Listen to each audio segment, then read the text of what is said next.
إن الحمد لله نحمده ونستعينه ونستغفره ونعوذ بالله من شرور أنفسنا ومن سيئات أعمالنا من يهده الله فلا مضل له ومن يضلل فلا هادي له وأشهد أن لا إله إلا الله وحده لا شريك له وأشهد أن محمدا عبده ورسوله أما بعد. Louange à Allah, le maître de l'univers, on le loue pour tout ce qu'il nous accorde comme bien et comme grâce, et on lui demande de déverser ses grâces et ses bénédictions sur le prophète Mohammed sallallahu alayhi wa sallam. Alors nous sommes toujours dans le cadre de notre programme qui est Ad-Durar al-Bahiyya fil Masail al-Fiqhiyya, c'est-à-dire les perles magnifiques concernant les questions de jurisprudence islamique de notre cher Mohammed ibn Ali al-Shawkani, rahimahullah. On est en train d'aller vers la fin du chapitre du djihad, alhamdulillah, et on espère qu'on va terminer ce chapitre-là. Pourquoi pas aujourd'hui ou le cours prochain. Alors, la fois passée ou le cours précédent, nous avons parlé du jassous, c'est-à-dire de l'espion. Al-jassous, c'est-à-dire l'espion, et on a expliqué et détaillé un peu les sentences qui sont en rapport envers ou bien avec l'espion en islam. Alors on continue, le cheikh ici, il dit, l'imam al-Shawkani, sans plus tarder, wa iza aslam al-harbiyyu qabla al-qudrati alayhi ahraza amwalahu. Il dit ici, si le mécréant qui combat les musulmans s'islamise avant qu'on ait eu la main dessus, ou bien avant qu'on ait eu la main sur lui, il dit ici, son argent devient sacré. Son argent devient sacré. Alors la majorité des savants, ils ont dit, si un mécréant s'islamise avant qu'on ait la main sur lui, c'est-à-dire on va par exemple attaquer un pays du Koufr, un pays mécréant. Et on arrive là-bas, quand on arrive, il y a certains mécréants qui s'islamisent. La majorité des savants, ils ont dit quoi? Ils ont dit, son argent devient sacré. Donc, tous ces biens, tout son argent, ça devient sacré. Certains savants ont dit, si on rentre dans un pays et on trouve les mécréants là-bas, on les attaque par exemple, et il y a certains qui s'islamisent, certains savants ont dit, ce pays mécréant-là, la terre nous appartient, cette terre-là nous appartient, la maison de ce mécréant-là nous appartient. C'est-à-dire, ce mécréant-là, si on trouve par exemple que ce mécréant qui s'est islamisé là, s'il avait par exemple une maison, il avait par exemple un terrain, ici, ces savants-là disent, on prend son terrain, on prend sa maison, ça ne lui appartient pas, ça, on donne ça aux musulmans. Mais seulement il a son argent. Donc l'argent lui appartient. Mais la terre et puis la maison, ça appartient aux musulmans. Pourquoi? Parce qu'on est rentré ici dans une terre, c'est une terre de Koufr. Et ici aussi, je profite à rappeler. À quel moment on dit qu'un pays, c'est un pays musulman? À quel moment on dit qu'un pays, c'est pas un pays musulman? Là aussi, les gens s'embrouillent. Et je crois qu'on a déjà fait une parenthèse sur ça. Mais on va quand même revenir pour que les gens aient une idée globale. Parce qu'aujourd'hui, qu'est-ce que les gens vous disent? Vous entendez des gens qui disent un pays musulman, c'est un pays où on applique la charia. Et ils veulent par charia, c'est-à-dire les peines. Là, on applique les peines. C'est-à-dire, si quelqu'un a volé, on coupe sa main. Si quelqu'un a fait la fornication, on le fouette. Si quelqu'un a fait l'adultère, on lapide. Si quelqu'un a bu le vin, voilà. Ils disent, si on applique les sentences là, ça c'est un pays musulman. Donc un pays où on n'applique pas ça, c'est un pays de Koufr. Disons là, khata. C'est pourquoi quand on a posé la question au Cheikh Ibn Uthaymin, dans son Sharh de Sahih al-Bukhari, on lui a demandé que, mais, il y a des gens qui disent qu'un pays musulman, c'est un pays où on applique la charia. Donc, la charia ici, ils veulent par là les sentences, donc les peines. On a déjà dit que la charia, c'est tout l'islam. Mais, on a posé la question au Cheikh Ibn Uthaymin, qu'est-ce qu'il a dit? Ils disent donc, on lui a dit non, mais, il y a des gens qui disent qu'un pays musulman, c'est un pays où on fait ça, et un pays où on n'applique pas la charia, c'est-à-dire on n'applique pas ces peines-là, c'est pas un pays musulman. Cheikh Uthaymin a dit haza jahl. Il dit haza jahlun. Ça c'est l'ignorance. Le Cheikh Ibn Uthaymin il dit ça c'est l'ignorance. Et effectivement.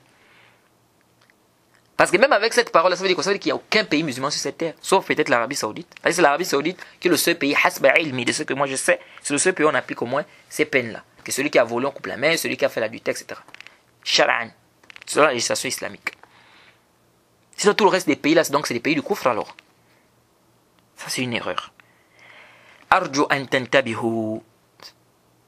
Un pays musulman, je demande votre attention ici. Un pays musulman, c'est un pays qui réunit deux choses essentielles. Si les deux choses sont réunies, c'est un pays musulman. Ou si l'une des choses que je vais citer là est réuni, c'est un pays musulman.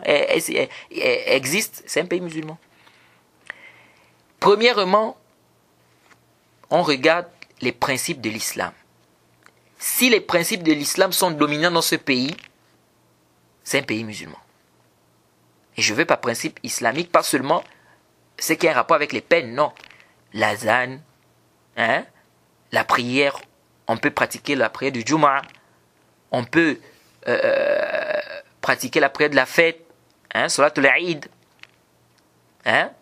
Si c'est un pays où les principes de l'islam règnent, donc on prie, les mosquées sont en grande quantité, on prie, il y a l'azan, on fait la prière du Jumu'ah, on fait les prières de Jama'a, on fait le Eid, sans problème, c'est un pays musulman. C'est pourquoi vous allez voir dans beaucoup d'écoutes, quand on vous définit les pays musulmans, on vous dit quoi?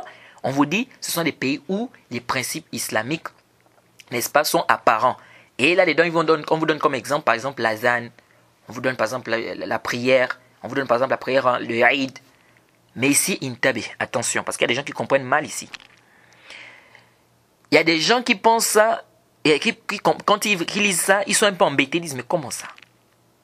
Un pays où il y a l'azan, on fait la prière en Jama'a, mais presque tous les pays là, ou très peu, sinon la majorité des pays là, sur la terre, on fait l'azan. Il y a au moins des musulmans là-bas. Est-ce que vous voyez peu? Non, le Cheikh Ibn Uthaymin a bien expliqué ça dans son livre, le Sharh de Usul al-Thalatha. Dans son Sharh de Usul al-Thalatha, le Cheikh Ibn Uthaymin a bien expliqué cela lorsqu'il a parlé de la partie de la Hijra. Lorsqu'il a défini la Hijra, c'est quoi la Hijra, quitter un pays du coup, faut aller dans un pays islamique et tout, il a expliqué c'est quoi un pays islamique, c'est quoi un pays musulman. Et il a expliqué ce point-là, cette choubha-là, que non. C'est pourquoi le Cheikh Ibn Uthaymin, quand il a défini, il a dit quoi? Il dit où les principes islamiques sont apparents de manière générale, de manière globale. C'est-à-dire quoi? C'est-à-dire, ce sont les principes islamiques qui dominent dans ce pays. Le Cheikh Uthaymin a bien expliqué, ça doit être shamil, ça doit englober le pays. Il dit pourquoi? Pour faire sortir les pays à qawliyat islamiyya, c'est-à-dire les pays où on a une minorité islamique, où il y a des minorités islamiques. Parce que si on dit seulement l'azan, la prière en Jama'a, mais sinon, on va dire que tous les pays du monde entier sont des pays musulmans. Sinon, quelques pays, parce qu'il y a très peu de pays où on a interdit, par exemple, de faire l'azan, etc. Mais sinon, la majorité des pays, il y a au moins des musulmans, il y a des mosquées compris.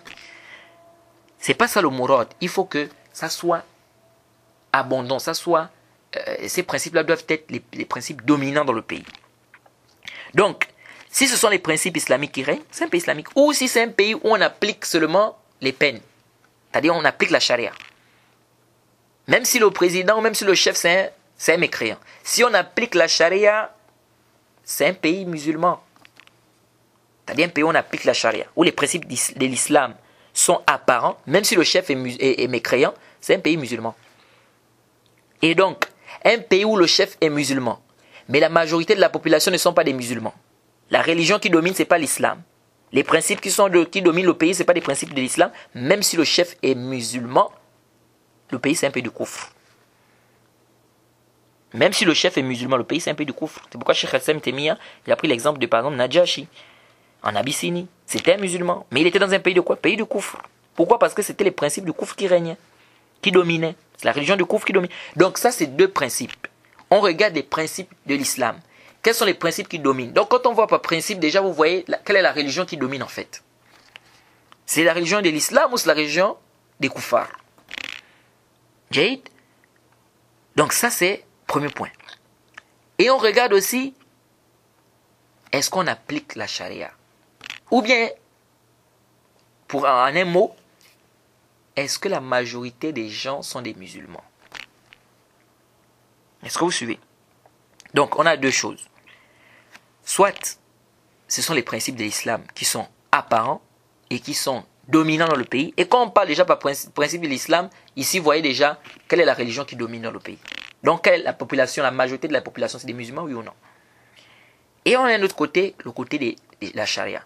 Si la charia est appliquée, c'est un pays aussi islamique. Mais ce n'est pas une condition, c'est pas une condition que la charia soit appliquée pour que ça soit un pays musulman. Non, si la majorité des habitants du pays sont des musulmans, ou la majorité des principes qui sont appliqués dans le pays, c'est des principes de l'islam, c'est-à-dire Zahiran, les mosquées sont dominantes et tout, la zan, tout ça, même si ici, on n'applique pas les peines. Le côté des peines là, celui qui vole en coupe la main, c'est un pays musulman. Donc l'Égypte, c'est un pays musulman. Hein? Syrie, machin, tout ça, les pays à majorité musulmane, c'est des pays musulmans. Donc ça, il faut faire très très attention parce qu'aujourd'hui, beaucoup de gens s'embrouillent, beaucoup de gens ne comprennent pas c'est quoi un pays islamique, c'est quoi un pays qui n'est pas islamique. Et on fait le takfir n'importe comment. Et j'avais eu un grand débat avec mon professeur en classe sur cette question-là. Parce qu'il est venu avec un fikr qui était fikr des Khawarij. Et à la fin, alhamdulillah, le professeur à la fin, il nous a dit non, mais c'est pas ce que moi je disais. Moi je ne disais pas qu'un pays islamique, c'est seulement un pays où on applique la charia, c'est-à-dire les peines, hein, capitales, etc., etc. Il dit mais attends, on a passé des heures et des heures ici à débattre sur la question. Et après, le professeur vient et dit non, c'était pas ce qu'il avait dit. Vous voyez? Bref, donc pour dire qu'on doit apprendre la religion, parce que si on n'apprend pas la religion, c'est compliqué. Alors ce qui est juste, c'est quoi? C'est que ici, si un musulman, un mécréant, s'islamise, quand on arrive, même si c'est une terre du koufr, même si c'est un pays du koufr, ici là, tous ces biens deviennent sacrés. Donc on ne doit pas faire la différence ici entre ses maisons et sa terre. Sa terre, sa maison, ça lui appartient. Une fois il est devenu musulman, tout ça, ça rentre dans ses biens. C'est haram. On n'a pas dit non, comme c'est un pays du koufr qu'on a trouvé, donc la terre nous appartient, les machins nous appartiennent. Là, pourquoi? Parce que le prophète Mohammed sallallahu alayhi wa sallam, il dit dans le Sahih Muslim, le hadith d'Abu Huraira, أمرت أن أقاتل الناس حتى يشهدوا أن لا إله إلا الله ويؤمنوا بي وبما جئت به فإذا فعلوا ذلك عصموا مني دماءهم وأموالهم إلا بحقها وحسابهم على الله. الحديث dans Sahih Muslim. Vous faites dire, on m'a ordonné de combattre les gens jusqu'à ce qu'ils disent qu'il n'y a aucune divinité vraie qui mérite l'adoration, qu'ils croient en moi et qu'ils croient au message avec lequel on m'a envoyé. Et on a déjà vu ce hadith. Il dit, s'ils le font, leur sang, leur argent devient sacré, sauf par droit. Sauf par droit. C'est-à-dire par droit, si par exemple quelqu'un, un musulman, son sang est sacré, mais s'il va tuer un autre musulman, l'islam dit quoi? Qu'on doit le tuer, volontairement bien évidemment, on doit le tuer. Est-ce que vous voyez? Donc si la famille par exemple du défunt décide, les héritiers décident qu'on le tue, khalas. Est-ce que vous voyez? Donc, ici là, son sang est sacré, sauf comme le prophète a dit, illa bihaqqiha, sauf par droit. Et leur sort revient à Allah subhanahu wa ta'ala. Le prophète ici dit, son sang devient sacré. Son argent, c'est bien. On va plutôt dire c'est bien parce que c'est ça la bonne traduction. C'est bien, amwal. Parce que amwal, c'est pas seulement l'argent, c'est-à-dire au niveau de, on va voir seulement les papiers là. Non. Les biens en arabe, quand on dit amwal, ça englobe beaucoup de choses. Si tu avais par exemple des voitures, tout ça, ça rentre dans les amwal. Si tu avais des chevaux, ça rentre dans amwal. Si tu avais des brebis, tout ça, ça rentre dans amwal. Tu avais des maisons, des terres, tout ça, ça rentre dans amwal. Donc ici, là, quand le prophète dit ces biens deviennent sacrés, tous ces biens, cette terre-là lui appartient. Cette maison-là lui appartient. Alors il est devenu musulman, tout ça devient sacré. Vous voyez? Donc ça, c'est la vie qui est juste. Et le prophète n'a pas fait la différence dans le hadith, quand il a dit que ces biens deviennent sacrés ici, le prophète n'a pas fait la différence entre une terre du koufr et une terre qui n'est pas une terre du koufr. Okay? Donc ça, c'est la vie qui est prépondérant. Ensuite, le cheikh ici, l'imam Shawkani continue en disant وَإِذَا أَسْلَمَ عَبْدُ الْكَافِرِ صَارَ حُرًّا. Si l'esclave mécréant s'islamise, il devient libre. Si l'esclave mécréant s'islamise, il devient libre. Et ça ici, il faut rappeler. Ça c'est important. Si l'esclave mécréant s'islamise, devient libre, c'est qui ici? C'est-à-dire c'est un esclave mécréant qui est sous la domination d'un mécréant. Si son maître c'est un mécréant, et que lui il est mécréant aussi, il s'islamise, il devient libre. Pourquoi? Parce qu'un mécréant ne peut pas être le maître d'un musulman. C'est-à-dire un musulman ne doit pas être esclave d'un mécréant. C'est pourquoi ce mécréant-là, dès qu'il s'islamise, aussitôt il est libre. Pourquoi? Parce que le mécréant ne doit pas être le maître, n'est-ce pas, d'un musulman. C'est-à-dire un musulman ne doit pas être l'esclave d'un mécréant. Donc ici, quand l'imam Shawkani dit, si l'esclave s'islamise, il devient libre. On a déjà vu. Contrairement à si c'est un mécréant qui était esclave d'un musulman. Ensuite, il s'islamise. On a déjà vu ça. Qu'il n'est pas nécessairement quoi? Il n'est pas nécessairement libre. Oui, c'est vrai que lorsqu'il s'islamise, son sang devient, ses biens deviennent. Son sang et ses biens deviennent sacrés, oui. Mais ça ne veut pas dire qu'il est devenu libre, non. C'est pourquoi on avait dit que en islam, vous allez voir des versets, par exemple, Allah demande de libérer un esclave croyant. Comment on va libérer un esclave croyant si on n'a pas d'esclave croyant? Est-ce que vous voyez? C'est pourquoi j'avais dit que parmi, par exemple, les manières d'avoir des esclaves croyants, c'est dans ce sens-là. Lorsqu'on a, par exemple, un mécréant qui est esclave, et après il s'islamise, est-ce que je suis obligé ici de le libérer? Non. Du fait qu'il soit musulman? Non. Est-ce que vous voyez? Le fait qu'il soit musulman, ça rend son sang sacré, n'est-ce pas? C'est bien sacré, je ne peux pas le tuer ici n'importe comment, et je ne peux pas prendre ses biens n'importe comment, mais, attention, ici, ça ne veut pas dire qu'il n'est plus esclave. Jade. Ensuite ici, l'imam Shawkani dit wal ardu maghnouma amruha ila al-imam fayaf'al al-aslah min qismatiha aw tarkiha mushtarikatan bayna al-ghanimin aw bayna jami' al-muslimin. Il dit ici que la terre qu'on va prendre comme butin là, parce que le prophète Mohammed sallallahu alayhi wa sallam dit dans un hadith rapporté par l'imam Muslim, ayyuma qaryatin dakhaltumuha فقمتم فيها فسهمكم فيها وأيما قرية عصت الله ورسوله فإن خمسه لله ورسوله ثم هي لكم. Vous faites dire tout village où vous allez rentrer et vous allez résider à l'intérieur, c'est-à-dire vous allez avoir le dessus, vous allez combattre, vous allez avoir le dessus, hein? Sa partie vous appartient. Et tout village ou toute terre qui va désobéir à Allah et son messager, le 5e de cette terre-là revient à Allah et son messager. Et aussi à qui? Et également à vous, c'est-à-dire aux musulmans. On a déjà parlé de l'Iran, mais comment il faut partager le butin en islam, on a déjà détaillé cela. Jade.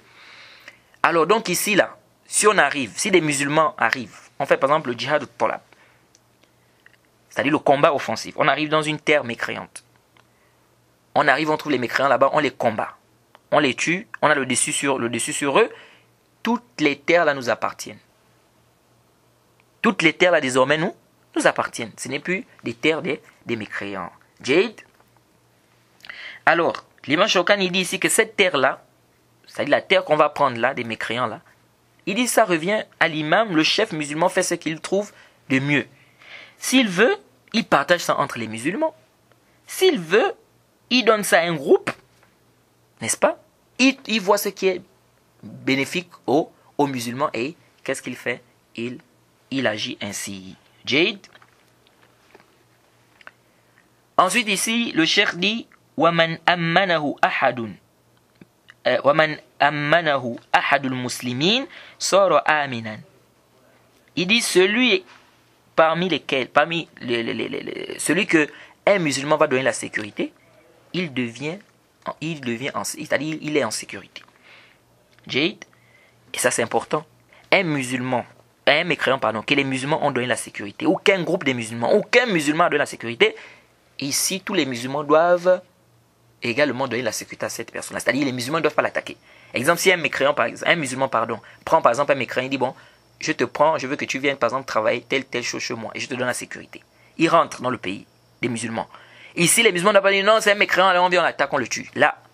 Pourquoi? Parce que ce musulman-là lui a donné quoi là? La sécurité. C'est pourquoi le prophète a dit Zimmatul muslimin wahida. Hein? Le zimma ici, les savants disent le amana, c'est-à-dire la sécurité, ou bien le aman, parce qu'on peut dire amanu, on peut dire amana. Donc ici, c'est la sécurité que ce musulman-là va donner. Donc la sécurité qu'un musulman donne, ici, c'est la même de tous les musulmans. Et on a dit qu'il n'y a pas de différence entre une femme, contrairement à ceux qui ont voulu faire la différence, entre une femme et un esclave. Et même un moumayiz, un enfant qui fait déjà le discernement. Parce qu'il y a certains savants qui ont dit un enfant qui fait le discernement, qui a le discernement déjà, qui atteint l'âge du discernement, on ne prend pas son amana. C'est-à-dire, s'il donne la sécurité à un écran, on ne prend pas ça. Pourquoi? Ils ont dit parce que lui là, il est moumayiz. Ils ont même dit un ijma'. Mais en réalité, il n'y a pas de ijma'. Il n'y a pas un consensus des savants sur ce point. Donc, un enfant qui a déjà atteint l'âge du discernement, s'il donne la sécurité à un mécréant, nous les musulmans, on se doit de donner la sécurité à ce mécréant-là. La femme également, c'est la même chose. L'esclave également, c'est la même chose. Le prophète n'a pas fait la différence ici. Il a dit Zimmatul muslimin wahida. Donc il n'a pas fait la différence ici entre l'esclave, entre la femme, entre, le moumaïs là. Mais un petit enfant, ça c'est normal. Puisque le petit enfant, il n'a pas encore, il ne réfléchit, mais c'est un petit enfant, il ne connaît pas encore les choses de la vie. On ne va pas prendre par exemple un enfant de 3 ans ou de 2 ans, ou de 4 ans, Il dit non, j'ai donné la sécurité, puis on prend là. Et s'il atteint l'âge du tamiz, là oui. Jade. Ça, c'est très important de comprendre cela. Ensuite, il dit, l'imam Shawkani continue, il dit, War Rasoul, kal mu'amman. Il dit, le messager, il est comme celui qu'on a donné la sécurité. C'est-à-dire, le messager, ça veut dire quoi? C'est-à-dire, un mécréant, par exemple, si les mécréants, si un pays du Koufre, ils envoient, par exemple, un des leurs, parmi les mécréants, dans un pays musulman, comme étant un messager, vous lui donnez par exemple une information, on n'a pas le droit de l'attraper et de le tuer. C'est venu dans les Sunan Abi Daoud et bien d'autres que le prophète Mohammed sallallahu alayhi wa sallam a dit, Inni la ahbis al-burud. C'est rapporté par Abu Daoud et Nasa'i. Le prophète a dit, je ne fais pas quoi? Je n'enferme pas, je ne retiens pas les messagers. Vous voyez? Donc, si les mécréants ont envoyé un messager, venu donner une information, il quitte de son pays du Koufre, il vient d'un pays islamique, il vient donner une information, on n'a pas le droit de l'attraper et puis on le tue. Là, c'est pourquoi ici l'imam Shawkani dit, le messager est comme le mot amman, il est comme celui qu'on a donné là, la sécurité. Ça aussi c'est très important pour nous de comprendre cela. Ensuite il dit, watajuz al-muhadanatu al-kuffar, walau bi shartin wa ila ajal aktharuhu 10 sinin. Il dit, il est permis de faire ce qu'on appelle le muhadana. Le muhadana, c'est comme on a dit, comme le hudna, c'est-à-dire c'est en fait un pacte, c'est un traité de paix en fait qu'on fait avec les mécréants. Et donc c'est comme on peut dire l'armistice. On décide par exemple avec les mécréants, on dit bon, on cesse la guerre pendant par exemple 5 ans ou 6 ans, 7 ans ou 8 ans. On appelle ça le muhadana. Jade. Et ici avant de rentrer dans ça, j'aimerais d'abord appeler un point qui est important. Parce qu'on a vu qu'il y a des gens aujourd'hui qui font le roulou, qui font n'importe quoi, qui font le takfir de certains chefs musulmans. Pourquoi? À cause de ce problème des traités de paix là. Parce qu'un pays musulman a fait un traité de paix avec un pays de Koufre. Allez, ce sont des mécréants. Oh, comment ce sont des mécréants? Comment ils peuvent faire un traité de paix avec des mécréants? Ça c'est le Koufre. Là, comme me disait un frère, là, vous voyez les gens, parce que les gens, parfois les gens, c'est le djahal parfois. Parfois c'est le djahal, parfois c'est la passion. Quelqu'un un jour il me trouve, je suis en train d'acheter une carte de mobile. Ça ici en Arabie Saoudite, nous avons des maisons téléphoniques. Parmi les maisons téléphoniques, on a la maison qu'on appelle mobile. Alors je suis venu, j'achète ma carte de mobile. Je vois quelqu'un qui me dit, Yacher. J'ai dit oui, ça on va comme ça. Pourquoi tu achètes les cartes de mobile? Il dit non, mais pourquoi je ne vais pas acheter? Je dois appeler. Il me dit non, tu ne sais pas que le propriétaire de ça c'est un chiite. J'ai dit mais maintenant, Wama Zakan. Il me dit non. Parce que quand tu es en train d'acheter ça, tu es en train de l'aider, tu lui donnes de l'argent. Et avec cet argent-là, il peut combattre les musulmans. Donc tu ne dois pas acheter les cartes de mobile parce que ça appartient à un juif. Et donc quand toi tu vas acheter ça, à un chiite, pardon. Donc quand toi tu vas acheter ça, tu es en train de l'aider à avoir de l'argent. Et cet argent-là, il peut combattre les musulmans. Je dis, subhanallah. Je dis, Yahi, le prophète Mohammed sallallahu alayhi wa sallam n'achetait pas des mécréants. Je prends le titre du prophète Mohammed, il n'achetait pas des mécréants. Il me dit non, ici c'est pas. J'ai dit non, est-ce qu'il n'achetait pas des mécréants? Et des mécréants qui le combattaient même. Il n'achetait pas. Il me dit oui, c'est vrai, le prophète achetait, mais c'est pas pareil ici. J'ai dit non, qu'est-ce qui n'est pas pareil? J'ai dit non, c'est pas comme ça le din. Quand tu veux venir apporter des sentences pareilles, mais il faut t'argumenter, il faut avoir des dalils. Tu peux venir me dire non, c'est tout simplement pas. Je l'ai même pris un exemple. J'ai dit mais attends. Tu sais que le prophète Mohammed, il a même acheté la nourriture des juifs. Il mangeait la nourriture des juifs. Et vous savez que l'islam nous a permis de manger la nourriture des juifs et des chrétiens, contrairement aux autres associateurs. Et on a même, une femme juive a même apporté au prophète de la viande. Il a mangé. Est-ce que vous voyez un peu? Donc ici, là, j'ai dit, mais le prophète ici pouvait arrêter tout ça. Il pouvait dire, non, c'est des mécréants, je ne dois pas acheter d'eux. Et j'ai les compagnons achetaient des mécréants. Toi, tu viens, tu dis, non, on ne doit pas le faire. Et il s'est énervé, il est parti. Il dit, ah, mon frère, je t'ai dit, en tout cas, je t'ai dit. J'ai dit, non, c'est pas comme ça, Harry. Si tu veux qu'on discute, on discute tranquillement, mais avec la deal, là, avec les preuves. Et c'est comme ça, me disait, un frère de France me disait, là, il dit, en France, il y a des gens qui ont parlé de ce qu'on appelle le boycott. Le boycott, c'est-à-dire, ils disent aux gens de ne plus acheter les Coca-Cola. Ils ne doivent plus acheter Coca-Cola. Oh, pourquoi on ne doit plus acheter Coca-Cola? Oh, parce que Coca-Cola, c'est les juifs qui détiennent ça, c'est-à-dire les responsables ou bien les propriétaires de Coca-Cola, ce sont des juifs. Et donc, quand toi, tu vas aller acheter des trucs de Coca-Cola, tu es en train d'aider les juifs à avoir des biens, de l'argent. Et ces biens-là, ils peuvent combattre les musulmans avec. Subhanallah. Ah bon? Ils sont allés ramasser. Je me demande, vraiment les gens, c'est compliqué. Hein? Ils sont allés ramasser ça où? J'ai dit au frère que non. Le prophète a acheté des juifs. Et au contraire, le prophète Mohammed sallallahu alayhi wa sallam a demandé de faire le boycott. Les mécréants combattaient les musulmans à la Mecque. Le prophète a demandé de faire le boycott. Au contraire, ce sont les mécréants qui ont fait le boycott. Ce sont eux qui ont dit que ne vendez plus à ces musulmans, ne faites plus rien à ces musulmans, n'achetez plus chez eux, ne vendez plus quoi que ce soit. C'est les koufars qui ont fait plutôt le boycott. Est-ce que vous voyez? J'ai dit, mais les gens, vraiment, je ne comprends pas. Et l'imam al-Bukhari, parce qu'on entend ça beaucoup, le muqata'a. Non, il faut couper les liens avec les mécréants, il ne faut pas acheter d'eux, il ne faut pas vendre d'eux, il ne faut pas leur vendre parce que l'argent là, ils peuvent nous attaquer. Et Jade, l'imam al-Bukhari, il l'a mis dans son sahih. Chapitre, il dit Bab al-bay' wa shira ma'al mushrikin wa ahli al-harb. Il dit chapitre de la vente et de l'achat avec les associateurs et les gens des guerres, des koufars qui combattent les musulmans. Ce chapitre. Et en bas, il y a mis un hadith où le prophète a acheté quoi? Des brebis. À qui? À un mécréant. Et en ce moment, les mécréants combattaient les musulmans. Mais attendez. Ou on suit la voie du prophète, ou bien on veut, je ne sais pas.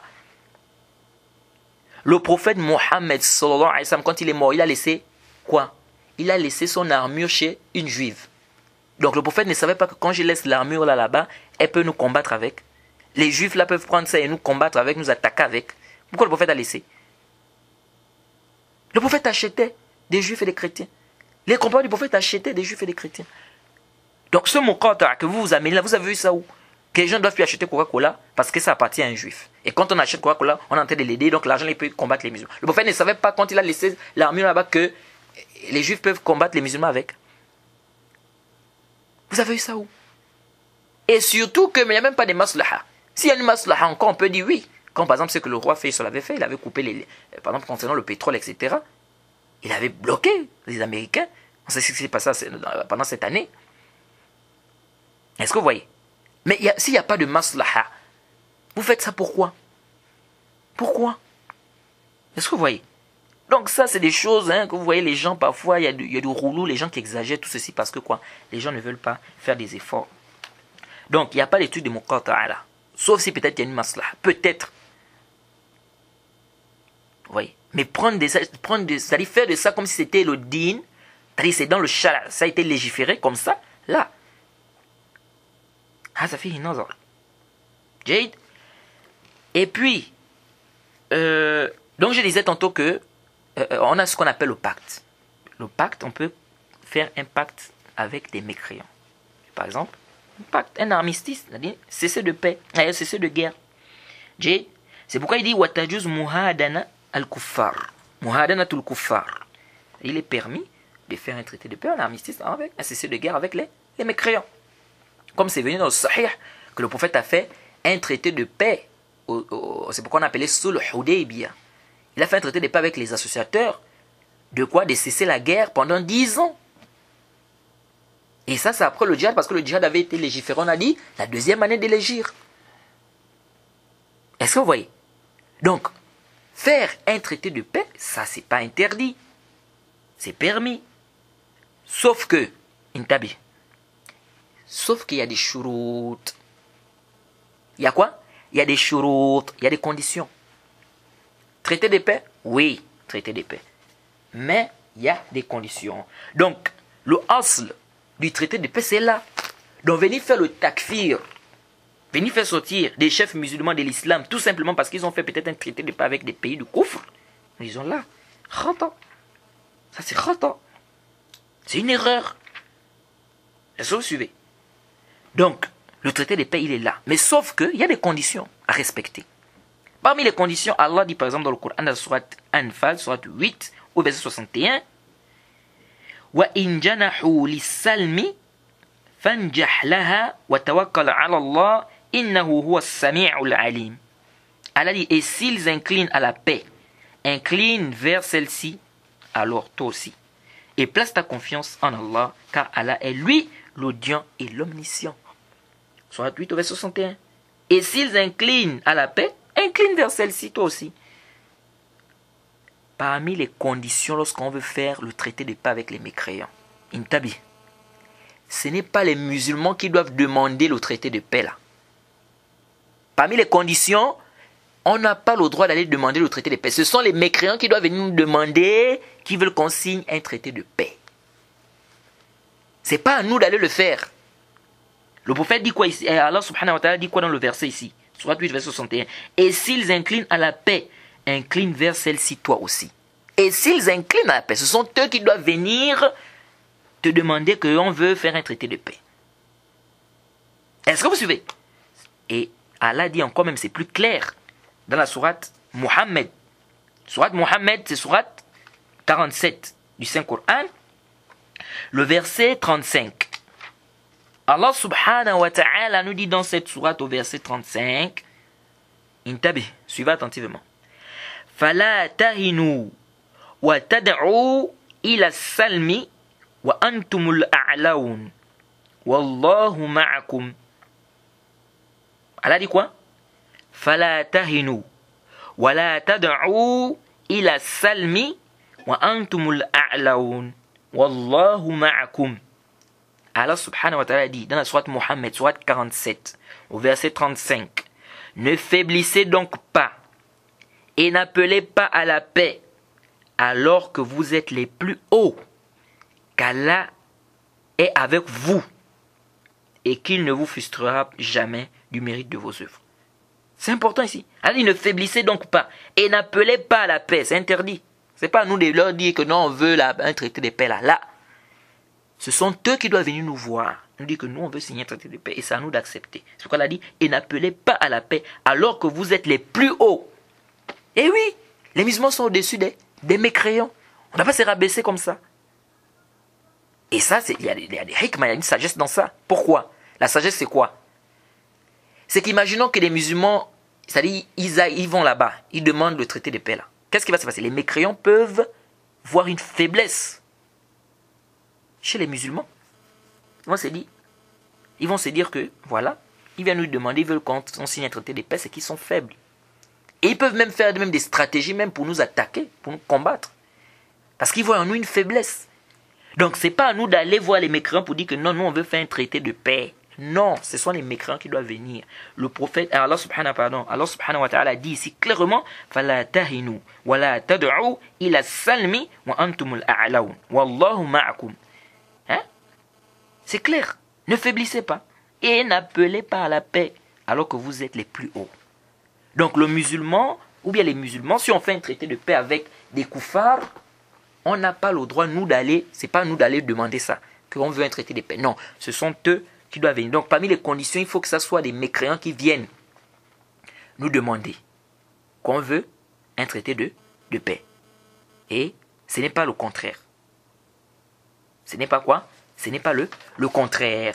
Et donc, et vous allez même voir que le prophète a appliqué cela. Parce que dans des hadiths, le prophète a dit Wallah, la tas'aluni Quraysh al-yawm illa ajartuhum. Le prophète Mohammed a dit quoi? Aujourd'hui, Quraysh ne va pas me demander quelque chose sans que je ne donne. Est-ce que vous voyez un peu? Quraysh ne va pas me demander. Donc ça veut dire que c'est Quraysh qui demande. C'est les mécréants qui ont demandé au prophète Mohammed sallallahu alayhi wa sallam. Et pas quoi? Et pas le contraire. Vous voyez? Donc, venir faire le takfir, excommunier les gens comme ça de la religion parce que ils ont fait un pacte avec les mécréants. Non, on dit non. Mais c'est le prophète Mohammed qui a même été. Lui, le prophète Mohammed a fait ça. C'est pourquoi on parle sous le Hudaybiyah. Avec les mécréants. Et Allah, même le prophète Mohammed a même dit dans un hadith rapporté par Ahmed, on a déjà parlé même de ça quand on a parlé de le fait de céder des mécréants dans une guerre. Que ce soit une guerre avec des rebelles musulmans ou une guerre avec des musulmans, des mécréants. Le hadith où le prophète dit Satussalihuna Rum sulhan amina. As-sulh. Vous allez faire un sulh avec les gens de Rum, avec les Rum. Ce sont des associateurs. Ce sont des mécréants. Donc le sulh, le traité de paix ici, c'est quelque chose qui est d'abord, qui a son origine. Mais maintenant, il y a des conditions à respecter. Oui, il y a des conditions à respecter. Vous pouvez peut-être dire que tel chef n'a pas respecté ces conditions-là. Oui, il n'a pas respecté ces conditions-là, il a désobéi à Allah, il a péché. C'est normal. Mais de là maintenant à dire qu'il est mécréant, l'excommunier parce qu'il a fait un traité de paix avec les mécréants, ah là, khata. Là on dit non. Deuxièmement, il faut qu'il y ait une maslaha shar'iyya. C'est-à-dire qu'il faut qu'il y ait un intérêt ici, un bénéfice ou un intérêt ici par rapport à l'islam. Sinon, s'il n'y a pas de faïda, pourquoi accepter ce traité de paix s'il n'y a pas de faïda? Est-ce que vous suivez ici? Et donc, et même dans ce traité-là, parce que l'imam Shawkani dit quoi? Dans ce traité-là, on peut mettre même des shurut. Comme le prophète a eu à faire. Le prophète a fait, quand il a fait le traité avec les Koufars, ils ont mis des shurut. Mais ces shurut-là ne doivent pas être en contradiction avec l'islam. Pourquoi? Parce que le prophète Mohammed, sallallahu alayhi wa sallam, dit dans le hadith d'Aïcha rapporté par Bukhari et Muslim, il dit Ma balu aqwam يشترطون شروطا ليست في كتاب الله كل شرط ليس في كتاب الله فهو باطل وإن كان 100 شرطا وإن كان 100 شرطا. Le prophète Mohammed dit quand les gens admettent des conditions qui ne sont pas dans le livre d'Allah, toute condition qui ne figure pas dans le livre d'Allah, c'est une condition qui est nulle, même si ça fait 100, même s'il y a 100 conditions. Et les savants disent ici que n'est pas le livre d'Allah, c'est-à-dire que des conditions qui viennent contredire l'islam. Si c'est des conditions qui viennent contredire l'islam, là, on ne peut pas prendre. Jade. Donc, première condition, ce n'est pas les musulmans qui doivent aller demander, c'est les mécréants. Deuxièmement, il faut qu'il y ait une maslah. C'est-à-dire, il faut qu'il y ait un profit, un bénéfice, par rapport à l'islam. Jade. Maintenant, ici, l'imam Shawkani dit, c'est permis, il a ajal aktharuhu 10 sinin. Le temps, quand on fait un traité de paix avec les associateurs. Quel est le temps ici? Certains savants disent on n'a pas le droit de dépasser 10 ans. Et ça, c'est l'avis de l'imam Shawkani, parce qu'il dit ici wa aktharuhu 10 sinin. Donc, la plus grande durée, c'est 10 ans.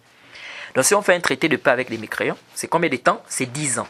Après 10 ans ici, on doit rompre le traité de paix. Jade, parce qu'ils ont dit, à l'origine, c'est qu'on doit combattre les mécréants pour qu'ils rentrent dans l'islam. C'est-à-dire ces mécréants doivent rentrer dans l'islam. Ça, c'est le asl. C'est-à-dire qu'il y a le djihad qui est là. Est-ce que vous suivez?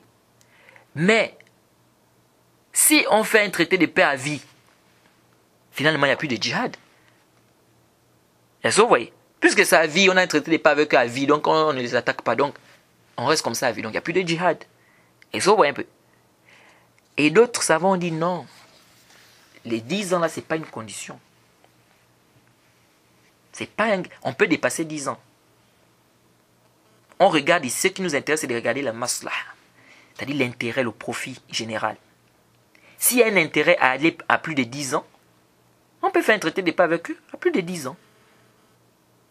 Et ils ont dit le fait que le prophète ait eu à faire ce traité-là pendant 10 ans, ou bien il a eu à faire le traité, il a limité 10 ans, ça ne montre pas ici qu'on ne peut pas dépasser 10 ans. Et ils disent même que si c'était ça, si c'était une limite, vous ne devez pas permettre qu'on fasse un traité de moins de 10 ans. Puisque certains savants ont permis de faire le traité, on peut faire un traité de 4 ans, de 3 ans, de 2 ans, de 1 an. Alors donc le fait ici que vous permettez ça, donc ça montre ici que 10 ans là, ce n'est pas une limite. Mais ça aussi fait une nazar. Parce qu'eux, ils n'ont pas dit que on ne peut pas faire moins. Ils ont dit on ne doit pas dépasser 10. Est-ce que vous voyez? Eux, ils ont dit on ne doit pas dépasser 10. Mais moins, il n'y a pas de problème. Et ils ont dit encore, ceux qui ont dit que c'est pas, les 10 ans, ce n'est pas la limite. Ils ont dit c'est comme par exemple, Allah nous a parlé du raccourcissement de la prière. On a vu le prophète par exemple raccourcir les prières à telle distance. Dans un hadith. Dans un autre hadith, il raccourcit à une autre distance. Est-ce qu'ici on va dire que c'est la limite? Ils disent non. Ils disent, on nous a demandé de raccourcir, les prières c'est général. Maintenant le fait que le prophète a eu à raccourcir à une distance bien déterminée, ça ne montre pas ici quoi? Ça ne montre pas ici que c'est la limite. Donc ça c'est un khilaf entre les savants sur cette question. C'est-à-dire la durée dans laquelle on peut faire, n'est-ce pas, on peut faire un traité de paix avec les associateurs. Ensuite, l'imam Shawkani continue en disant وَيَجُوزُ تَأْبِيدُ الْمُهَادَنَةِ بِالْجِزْيَةِ. Et il est permis de faire le modèle, c'est-à-dire le traité de paix là avec les associateurs, avec les juifs et les chrétiens par exemple, même à vie, on peut faire ça à vie, mais à condition qu'ils donnent la jizya. C'est-à-dire, si par exemple des juifs et des chrétiens vivent en terre islamique, on leur dit, vous entrez dans l'islam. S'ils disent non, on ne veut pas, on dit, allez donc donner la capitation. Alors, s'ils donnent la capitation, on n'a pas le droit de les attaquer. Ils sont maintenant considérés comme quoi? Comme des ennemis. Ici, là, donc, on ne doit pas les attaquer. On ne doit pas les attaquer. Donc ici, on va rester comme ça, même si c'est toute la vie, ça peut rester comme ça. Jade, ça c'est quoi? C'est pourquoi il dit ici que يجوز التأبيد المهادنة بالجزية ويمنع المشركون وأهل الذمة من السكون في جزيرة العرب. Il est interdit aux associateurs et aux gens des Zimma. Les gens des Zimma sont ceux qui donnent la capitation, donc les mécréants, les juifs et les chrétiens par exemple qui vivent sur une terre islamique et qui donnent la capitation. Donc les associateurs, les Ahl Zimma, ils ne doivent pas rester dans la péninsule arabique. Les savants ont divergé la péninsule arabique ici, mais ils sont d'accord au moins que la Mecque et Médine fait partie de la péninsule arabique. Mais ils ont divergé sur les autres pays, sur les autres contrées. Est-ce que ça fait partie de la péninsule arabique, oui ou pas? Oui ou non, pardon. Donc ici, il dit, le cheikh ici dit quoi? Qu'ils ne doivent pas vivre dans la péninsule arabique, parce que c'est venu dans le Sahihain, le hadith de Bukhari, Muslim, le hadith d'Ibn Abbas, que le prophète a dit Akhrijul mushrikin min jaziratil arab. Faites sortir les associateurs de la péninsule arabique. Et donc, ce n'est pas permis pour eux de demeurer dans la péninsule arabique. Sauf, comme les savants disent, sauf s'il y a une contrainte, ou sauf s'il y a un besoin. Il y a un haja. Mais quand on fait dire qu'ils vont vivre là seulement, ils sont là comme ça en train de vivre, là, il y a juste. On doit vraiment faire sortir ces associateurs-là de la péninsule arabique. Et ici, on profite à rappeler un point qui est important. C'est qu'on n'a pas le droit de construire des églises en terre islamique. Un musulman ne construit pas des églises. Et ça me rappelle un débat que j'ai eu avec un frère. Quelqu'un est venu demander une fois, il dit, mais est-ce que un musulman peut construire des églises? Quelqu'un, par exemple, il est dans la construction. Il travaille dans les trucs de construction, on l'appelle pour construire une église. Est-ce qu'il doit aller? Il disait, non, tu n'as pas le droit. Et le frère qui était à côté disait, non, il a le droit. Parce qu'ici, c'est pas lui qui va aller adorer les statues, c'est pas lui qui va aller faire machin. Lui, il fait son boulot seulement. C'est son travail. Il va construire, et puis c'est tout. J'ai dit, il est en train d'aider les gens à faire le coufre. Et je lui ai même dit que le cher Ibn Othaymin a traité cette question. Il a dit, là, Ajouz. Vous voyez? Et effectivement, là, Ajouz. Parce que quand tu vas construire une église, l'église là, c'est pour faire quoi? C'est pour adorer Allah ou bien c'est pour faire le shirk à l'intérieur? Ils construisent l'église, c'est pour faire le shirk. C'est pour adorer Isa, adorer les statues, etc., etc. Est-ce que vous voyez? Donc, ils vont faire le shirk. Et toi, quand tu vas construire, tu vas les aider à faire le shirk, oui ou non? Tu es en train d'aider les gens. Tu es en train d'aider à la propagation du shirk. Puisque tu es en train d'aider, tu favorises, tu facilites la construction d'une église.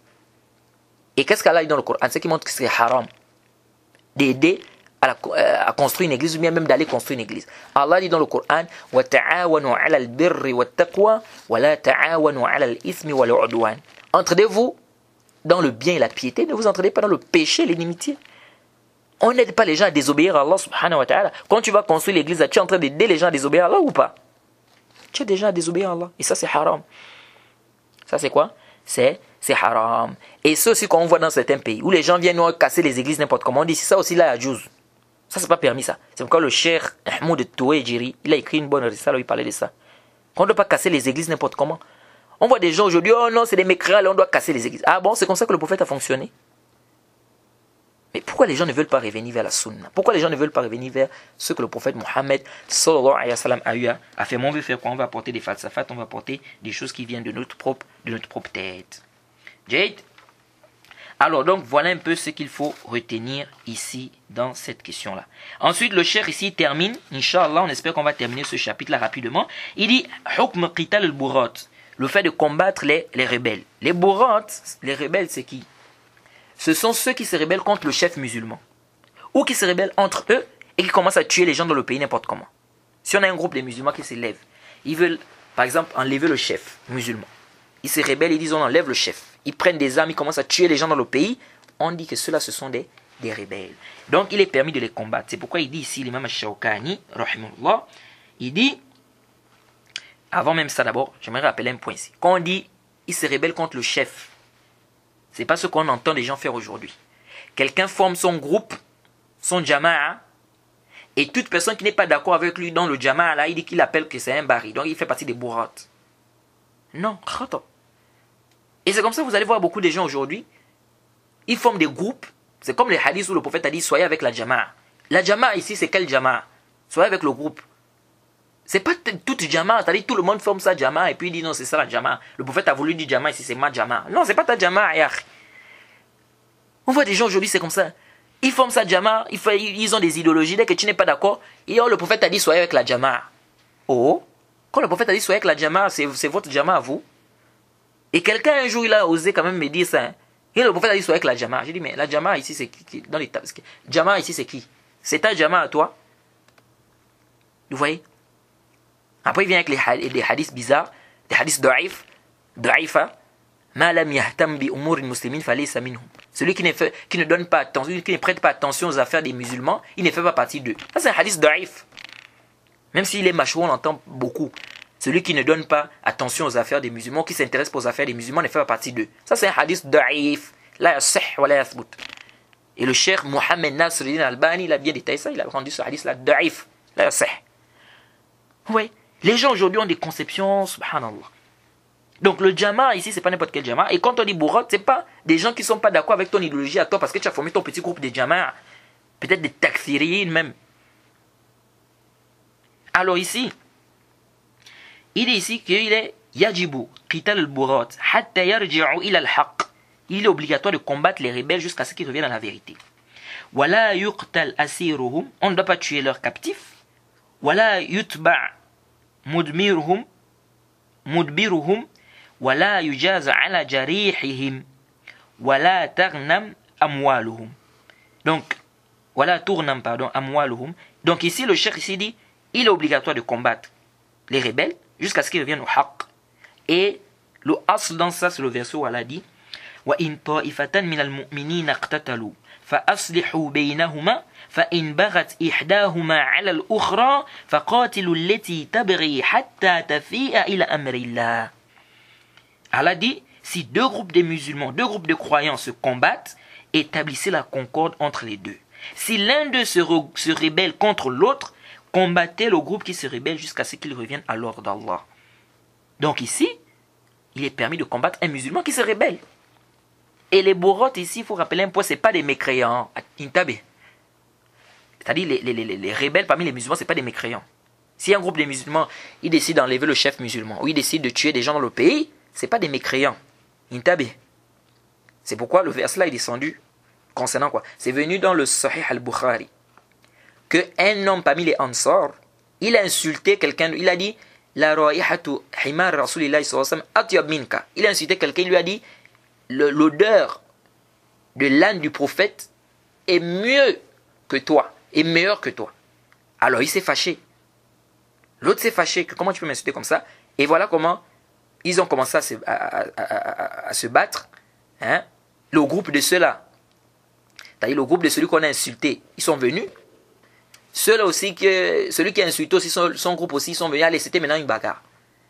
Et Anas dit Balagana an Allah anzala hazi aya fihi. C'est-à-dire, Anas ibn Malik dit, il nous est parvenu que Allah subhanahu wa ta'ala a fait descendre ce verset-là concernant cette histoire. Donc Allah a fait descendre le verset-là, c'était le sabab de ce verset-là, la cause pour laquelle Allah a fait descendre le verset, c'était quoi à cause de ça. Donc les deux groupes de croyants ont commencé à se taper, d'autres avec des chaussures, avec des mains, etc. etc. Pourquoi? Parce qu'il y a quelqu'un qui a commencé à insulter l'autre. Est-ce que vous voyez? Donc, ici là, les bourrotes, ils ne font pas quoi? Ils ne sont pas des mécréants. Maintenant, il faut faire la différence. Nous avons ce qu'on appelle des khawarij et nous avons des bourrotes. Il faut faire la différence. Les khawarij, ce sont ceux-là qui font le takfir des gens, ils font sortir les gens de l'islam. Si quelqu'un fait un grand péché, il sort de l'islam. Hein? Ou bien, ils sortent contre le chef zalim qui est musulman. C'est-à-dire le chef musulman qui est pervers. Et ils font le takfir du chef musulman. Ça, c'est des khawarij. Pourquoi? Parce que chez eux, Allah dit dans le Coran,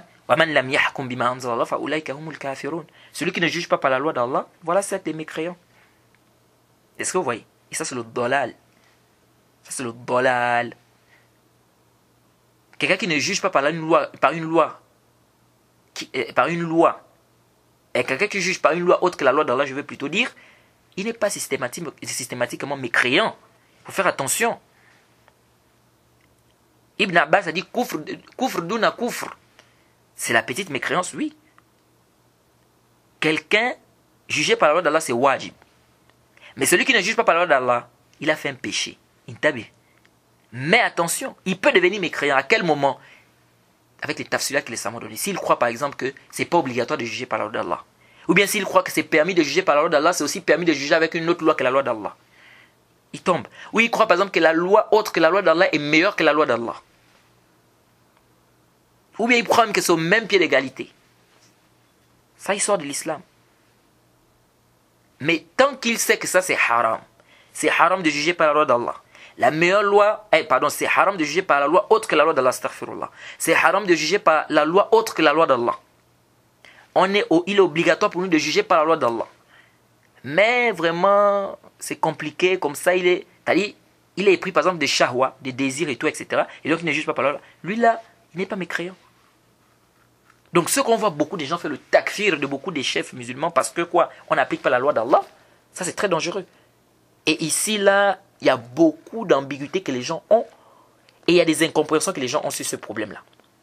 Jusqu'à ce que, je me rappelle, j'ai fait c'est-à-dire un fasl, c'est-à-dire une session où on débattait avec notre professeur de tawhid sur cette mas'ala chaque jour, ou je peux dire même presque chaque jour. C'était ça le débat. Parce que notre professeur disait quoi? Qu'en réalité, celui qui ne juge pas par la loi d'Allah, il n'est pas mécréant, mais intabi, attention. C'est qui n'est pas mécréant? C'est quelqu'un qui juge d'abord par la loi d'Allah au départ. Mais parfois, il ne juge pas par la loi d'Allah. Dans certaines masaïl, ils disent, lui là, il n'est pas mécréant. Mais par contre, quelqu'un qui vient mettre carrément la loi du koufr, il implante la loi du koufr, ils disent, lui là, il est mécréant, il est kafir.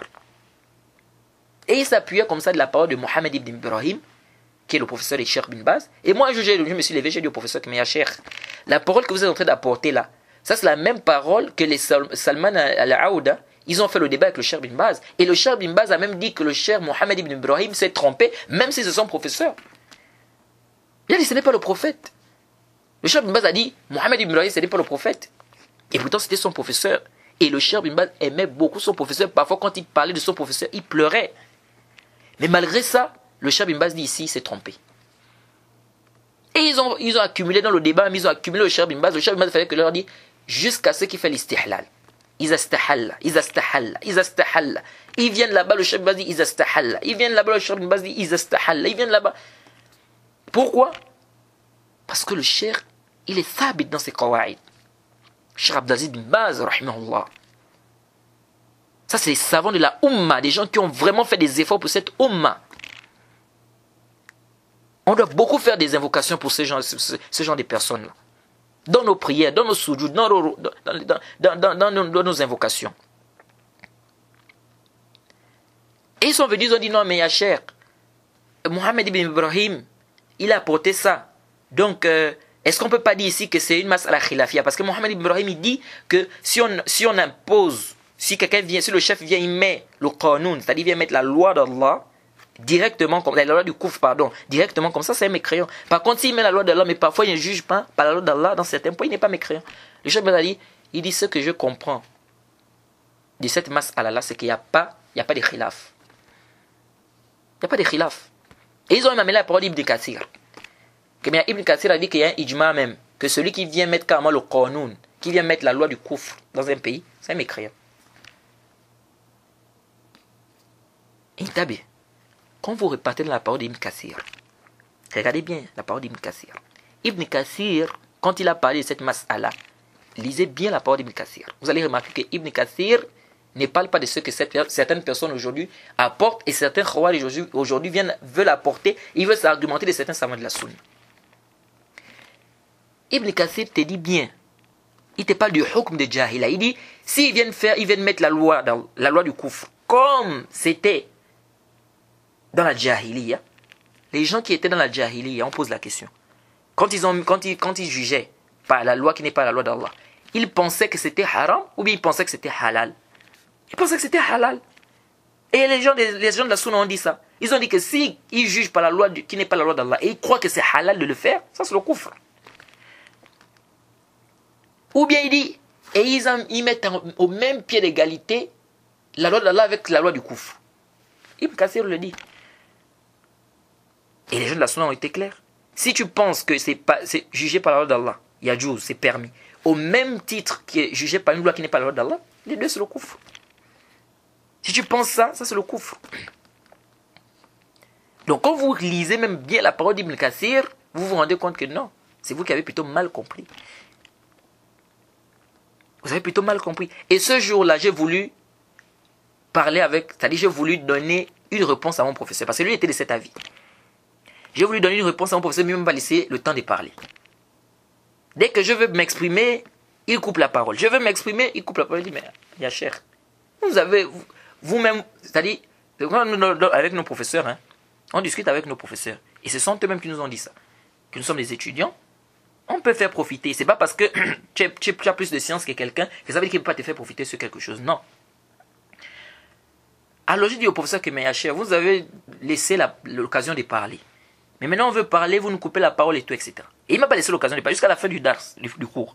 Mais je vous assure que ça là, si vous amenez ça aux gens qui vont raisonner comme ça, aucune personne, c'est-à-dire des gens avec lesquels, moi, j'ai déjà apporté ça à certaines personnes, jusqu'à ce qu'il y a des étudiants en classe qui étaient d'avis de notre professeur, que on va faire la différence entre celui qui met la loi d'Allah, mais parfois il ne juge pas dans certaines masaïd, dans certains points, et celui qui vient carrément juger par une loi qui n'est pas la loi d'Allah, et qui force même les gens à juger par ça.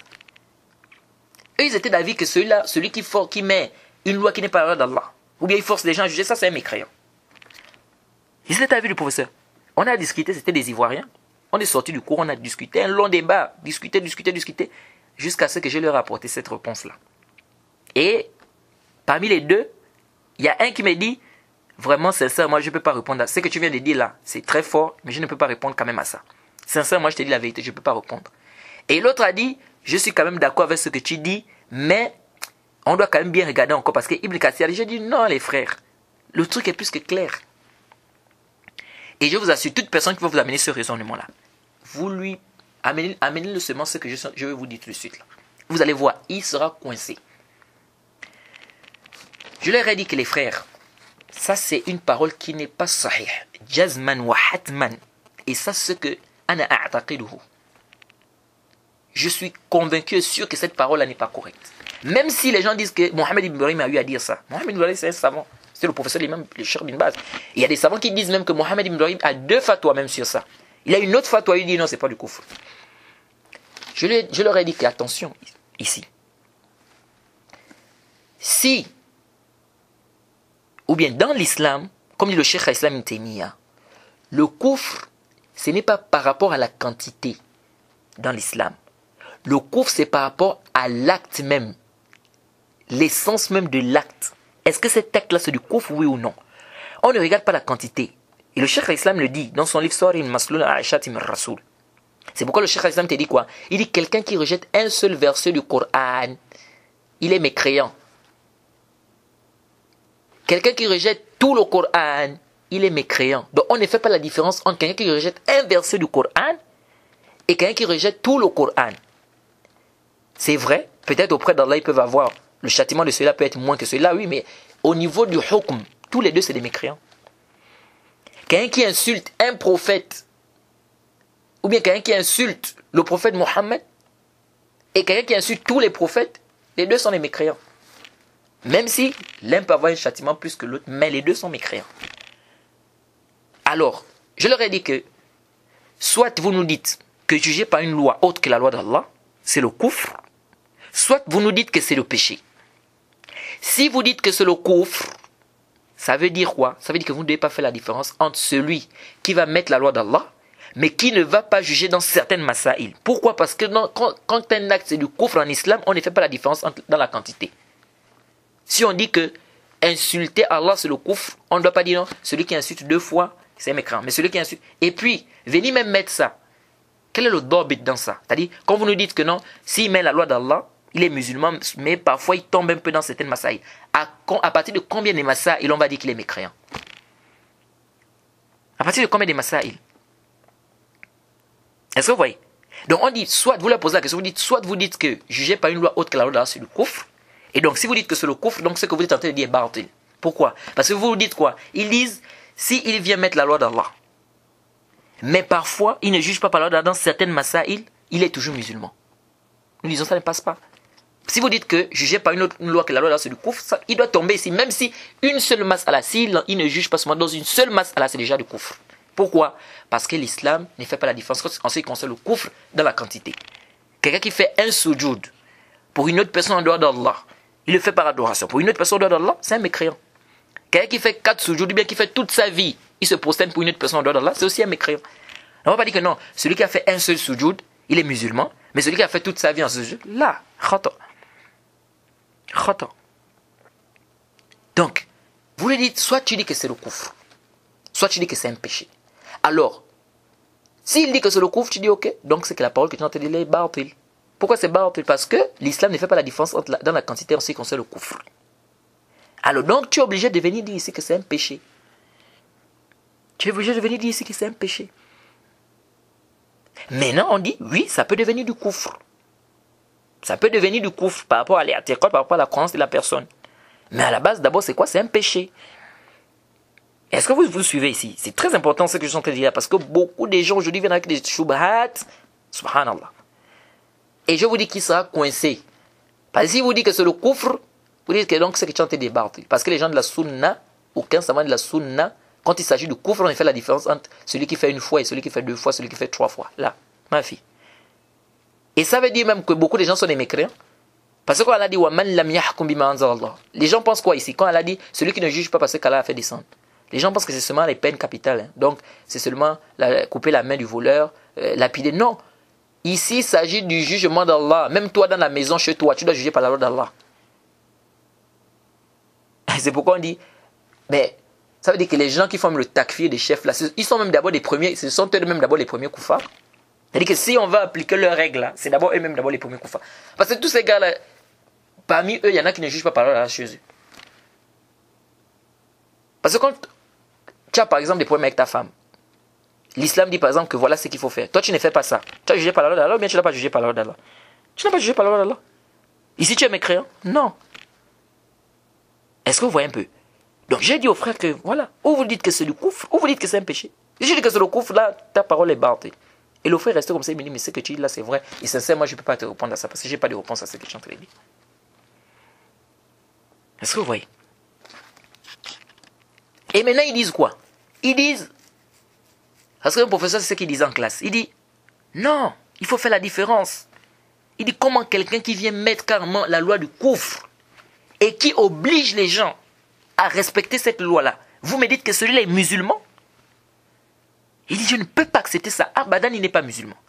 Il met la loi du koufr et puis il impose aux gens de respecter cette loi-là. Vous me dites qu'il est musulman? Il dit, Abadan. Il dit, celui qui n'est pas mécréant, c'est celui-là qui vient, qui juge par la loi d'Allah. Mais parfois, il ne juge pas par la loi d'Allah certaines masaïl.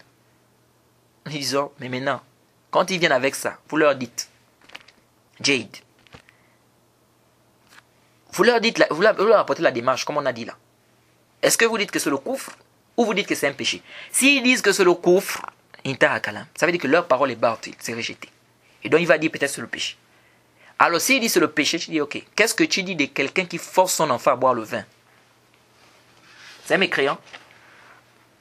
Qu'est-ce que vous dites de quelqu'un qui force sa fille à faire le zina? C'est un mécréant? Non, c'est pas un mécréant. Aucun savant ne va te dire que quelqu'un qui force sa fille à faire le zina est mécréant. Pourquoi? Parce que faire le zina, c'est un péché. Et donc ça reste péché. Jusqu'à ce que la personne va rendre ça halal. Donc si quelqu'un force aujourd'hui son fils à faire le zina, ou sa fille à faire le zina, ou il force par exemple quelqu'un à aller voler, mais ça ne fait pas de lui un mécréant. Parce que l'acte là, c'est quoi? C'est un péché. Donc si juger par une loi autre que la loi d'Allah, c'est un péché, donc si lui vous force à juger par une loi autre que la loi d'Allah, ça reste toujours un péché. Ça ne fait pas de lui un mécréant. Les frères, ça c'est très important de comprendre ces règles que je suis en train de dire là. Parce que beaucoup de gens s'embrouillent. Jusqu'au professeur, je vous dis, moi je suis en train de vous parler de mon professeur de Tawhid. Tawhid, hein. Il vient avec des choses comme ça. Et subhanallah. Et on a même vu certains chouyours, ils ont dit non. Ils ont discuté même avec lui. Que le cheikh, vraiment, il est... depuis qu'il a pris cet avis-là, jusqu'on a eu même sur le Osbidjal, beaucoup de paroles. Bref, Pour dire que les frères, on doit apprendre notre din. Si on n'apprend pas le din, mouchkila, on aura des véritables problèmes. Alors, ici, le cheikh, il dit, on doit combattre quoi? Je reviens pour dire, on doit combattre les bourrotes, c'est-à-dire on doit combattre les rebelles. C'est-à-dire ceux-là qui font quoi? Ceux-là qui sortent contre le chef musulman. Et on a dit qu'il y a une différence entre les khawarij et les rebelles. Les khawarij, c'est-à-dire tout khawarij est un rebelle. Mais ce n'est pas toute personne qui est rebelle qui est khawarij. Quelqu'un peut se rebeller. On a dit le fait de se rebeller, par exemple, les musulmans qui se rebellent entre eux, par exemple. Deux groupes de musulmans qui se combattent. On veut faire la conciliation, il y a un qui se rebelle. Ils sont des rebelles. Mais ici, est-ce que c'est des khawarij? Non, ce n'est pas des khawarij. Jade. Or, les khawarij, qu'est-ce qu'ils font? Eux, ils se rebellent contre le chef. Non seulement ils se rebellent contre le chef, mais ils font le takfir du chef. Ils font sortir, c'est-à-dire ils excommunient le chef de l'islam. Ils font sortir le chef de l'islam. Tout simplement parce qu'il est injuste. Alors le cheikh ici dit Wala yuqtal asiruhum. On ne doit pas tuer leurs captifs. Parce que c'est des musulmans. Donc si on attrape, par exemple, parmi les rebelles là, on réussit à les attraper, les gens doivent les combattre pour qu'ils arrêtent ce qu'ils font. Si on réussit à les attraper, on ne doit pas les tuer. Parce que ce n'est pas des koufars. Il dit Wala yutba' mudbiruhum. On ne doit pas aussi poursuivre celui qui fuit parmi eux. Si par exemple parmi eux il y en a qui fuient, bien qui délaissent, il dit bon, nous on abandonne, on délaisse les armes, on jette les armes, on abandonne, on se rend. Est-ce que nous on a encore le droit de les attaquer? Non, on les laisse. Et on ne doit pas également tuer leurs blessés. C'est-à-dire les musulmans qui sont blessés parmi ces rebelles-là. Et on ne doit pas faire quoi? On ne doit pas prendre leur argent, considérer ça comme un butin. Non. Pourquoi? Parce que tout simplement, ce sont des musulmans. Ce sont des musulmans. Alors, quelqu'un peut dire, mais le prophète a dit, Sibabul muslim fusuqun wa qitaluhu kufrun. Insulter le musulman, c'est la perversité, le combat, c'est le koufr. Oui, le koufr ici, c'est pas le grand koufr. Sauf s'il voit que c'est halal. Vous voyez? Là maintenant, sans dalil, du Coran ou de la Sunna, là on peut dire oui. Mais ici, quelqu'un qui combat son frère musulman, qui se bat avec son frère, c'est un mécréant? Non, c'est pas un mécréant. Donc ça, c'est des points qu'il faut retenir et comprendre concernant ce chapitre. Mais ici, là, je voudrais aussi parler d'un point. Et ici, ce qui m'amène à parler de ce sujet-là, c'est parce qu'il y a trop de shubhat maintenant que les gens ramènent sur ce point-là. Et les gens parlent n'importe comment, les gens disent n'importe quoi. C'est pourquoi je parle de ça. Sinon, c'est un sujet que j'évite souvent d'en parler. Pourquoi? Parce que les gens aujourd'hui ont des problèmes dans leur foi. Alors vous savez, aujourd'hui les gens viennent avec des choses. Vous savez ce qui se passe maintenant là au Maghreb et tout? Il y a un prédicateur qui est sorti là, Adnan Ibrahim, qui raconte des bêtises sur les compagnons du prophète Mohammed sallallahu alayhi wa sallam. Et les gens sont en train de l'écouter. Des bêtises qu'il raconte. Il fait le torn sur les compagnons du prophète Mohammed sallallahu alayhi wa sallam. Il parle mal des compagnons du prophète. Il parle mal de Muawiyah. Il parle mal sur Aïcha. Des paroles même quand tu écoutes, tu dis subhanallah. Ce que les gens que Allah subhanahu wa ta'ala a fait des éloges. Des gens que Allah subhanahu wa ta'ala a promis le paradis. Des gens que le prophète Mohammed sallallahu alayhi wa sallam dit: n'insultez pas mes compagnons, car si vous faites, même si vous dépensez une montagne d'or, vous ne pouvez pas atteindre le bien qu'ils ont eu à faire, même pas la moitié. Dans le Sahih al-Bukhari, c'est le prophète qui dit. Ça c'est clair. Donc on ne pourra pas atteindre la valeur de ces compagnons-là. Déjà le simple fait déjà qu'ils ont vu le prophète, soutenu le prophète. Ils ont souffert avec le prophète. On les a torturés pour l'islam, pour que cet islam nous parvienne aujourd'hui. Ils ont subi. Rien que pour ça, on ne peut pas, peu importe le bien qu'on peut faire, on ne peut pas atteindre leur bien. Et tu vois des Juhala, des gens de Hawa, comme les Adnan Ibrahim qui ont des problèmes.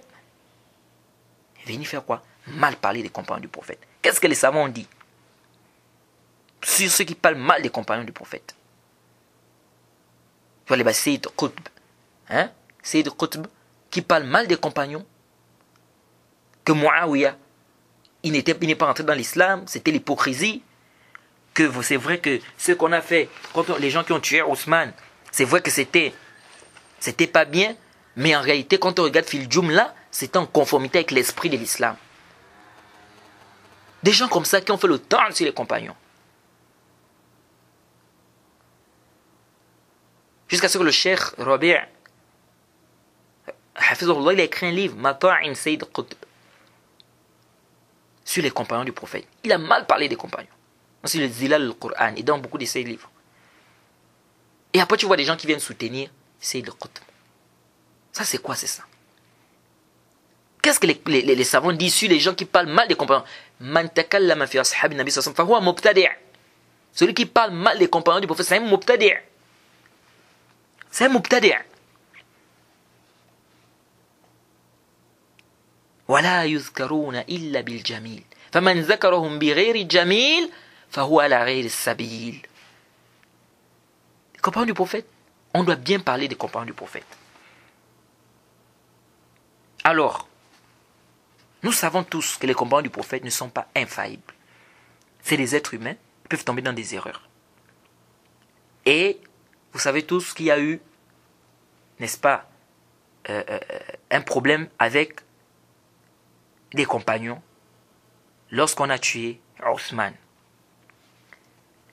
Mais ici, ce que les gens rapportent et les gens racontent tout le temps, qui est d'ailleurs faux, vous avez des gens qui disent non, Muawiyah a eu des problèmes avec Ali ibn Abi Talib. Ils se sont combattus. Ils se sont battus. Ou ils ont combattu. Ils se sont combattus. Pourquoi? Parce que Muawiyah voulait le pouvoir.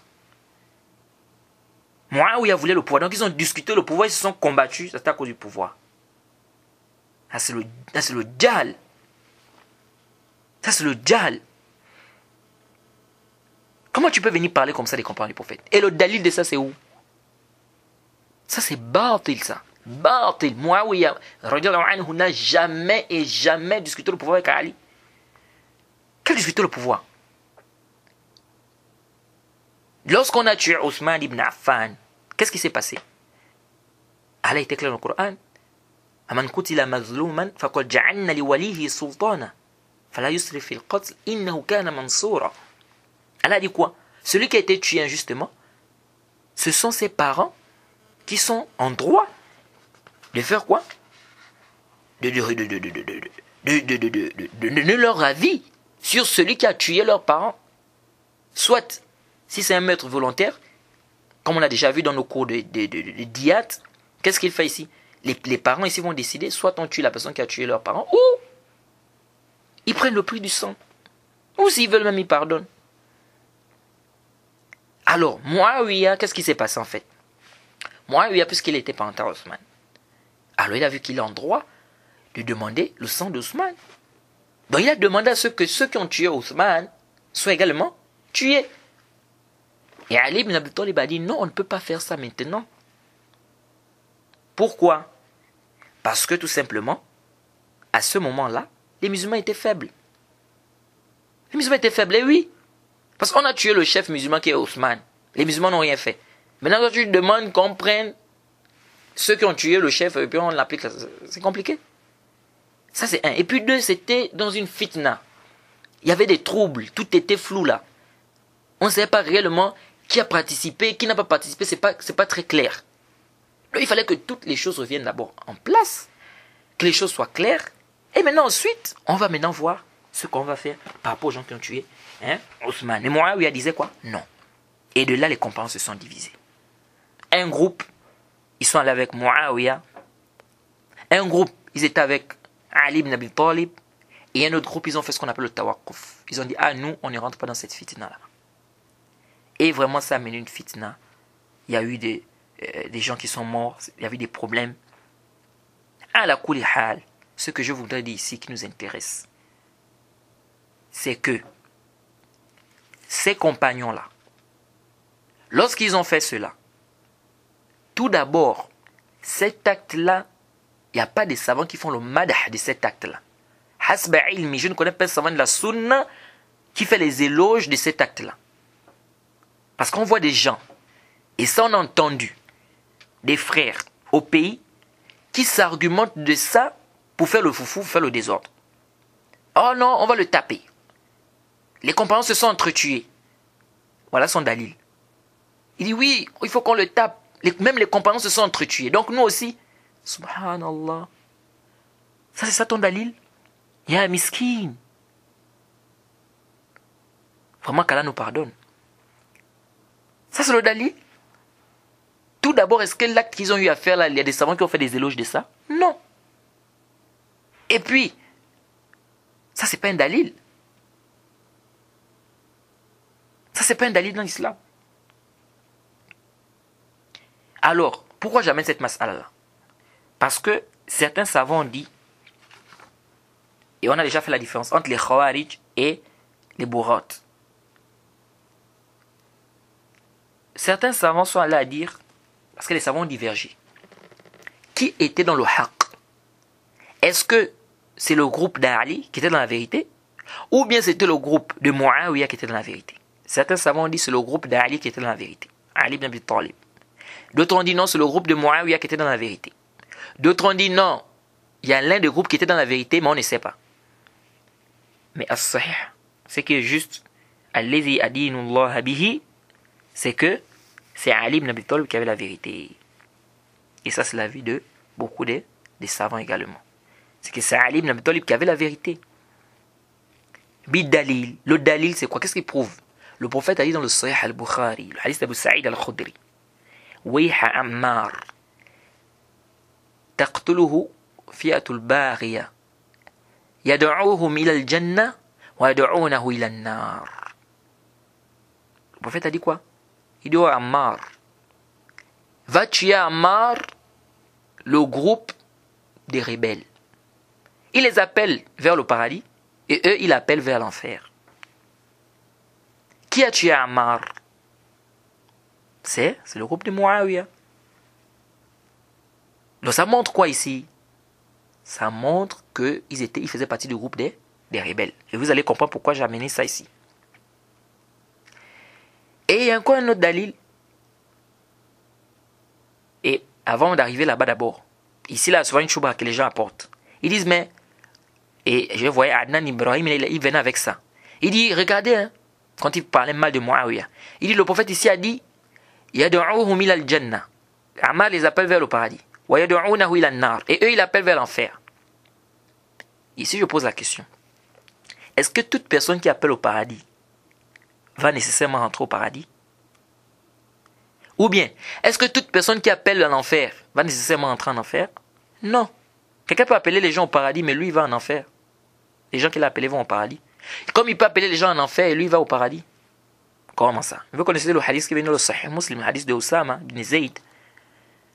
Lorsque quelqu'un est arrivé en enfer, et les gens ont dit, mais alam takun ta'muru an-nas bil ma'ruf wa tanha an-nas 'anil munkar?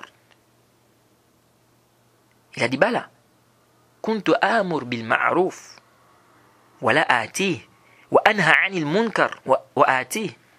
Il disait oui, j'ordonnais les gens le bien, mais moi-même je ne faisais pas. Et j'interdisais les gens le mal, le hadith dans le Sahih Muslim. Et j'interdisais les gens le mal, mais moi-même je faisais. Bon, celui-là, quand il interdisait aux gens de faire le mal, et quand il ordonnait aux gens de faire le bien, il appelait les gens au paradis, ou bien il appelait les gens en enfer? Il appelait les gens vers la voie du paradis. Quand tu ordonnes les gens à faire le bien et tu leur interdis de faire le mal, tu les appelles vers la voie du paradis. Mais lui-même, il est parti où? En enfer. Pourquoi? Parce qu'il n'appliquait pas. Donc quelqu'un peut appeler les gens au paradis et lui ne va pas au paradis. Quelqu'un peut aussi appeler les gens en enfer, mais lui-même il ne va pas en enfer. Pourquoi? Quelqu'un par exemple qui a fait l'ijtihad. Il a fait l'ijtihad par exemple. Il s'est trompé, lui qui pensait que c'était ça la vérité. Il a par exemple dit ça aux gens. Et voilà quelqu'un qui a eu la vérité, le haqq devant lui tout, mais il continue à suivre ça. Lui il peut aller en enfer. Par contre lui, il a fait son ijtihad, il pensait que c'était ça la vérité. Allah peut lui pardonner, il va au paradis. Il faut faire très attention. Parce que les gens aujourd'hui viennent avec des choubats. C'est pourquoi je déconseille les gens qui vont sur Internet là. On prend Internet, on prend n'importe quoi, on voit parce que quelqu'un parle bien, c'est fini, on soulève. Là, il faut faire attention les frères. Il faut faire très attention. Alors, Et aussi le prophète dit dans le Sahih Muslim, quand il a parlé des Khawarij, il a dit quoi? Yaqtuluhuma awla ta'ifatayn bil haqq. Que va tuer les Khawarij l'un des groupes qui est le plus en droit dans la vérité. L'un des groupes qui est le plus en droit dans la vérité. Qui a tué les Khawarij? C'est Ali ibn Abi Talib.